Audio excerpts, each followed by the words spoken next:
It's a little bit before the noon hour right now in Hawaii, and the number of people missing there after fire tore through is dynamic. Yesterday, the estimate was around 800, but today, the FBI says the list of the unaccounted for is a lot closer to 1,100. Helping clear the debris in Hawaii to help locate remains is the primary goal of Indiana Task Force 1. These new images show the team working to shore up a building before the searches can begin. A team of 70 Hoosiers spending this week focusing on an apartment building in Lahaina. With the fast-moving fire, there was a lot of it was reduced into the first floor.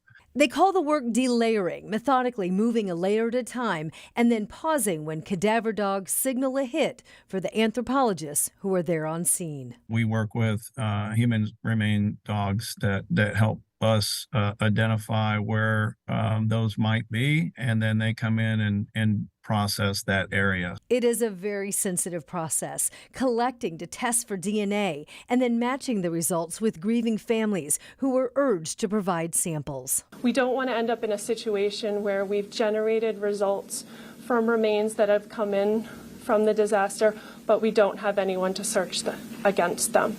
Authorities do acknowledge, however, they may never recover some of the victims because there simply is nothing left. The Indiana team's next assignment is to move down to Front Street. When you see it live, it's a different look, and you see how devastated it is. Settergren says rescue teams from other states arrived there first, and now they're preparing to leave. He says the Indiana team was one of the last to arrive and will stay until the work is done, and that may exceed that initial 2-week deployment. You know, hopefully in the end, we bring a little bit of closure and help some of the locals move forward here.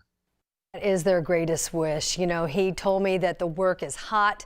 He described it as strenuous, but he says overall he's really proud of the team. He says they're staying strong mentally and physically, and they're really proud to report just a few minor injuries on the team.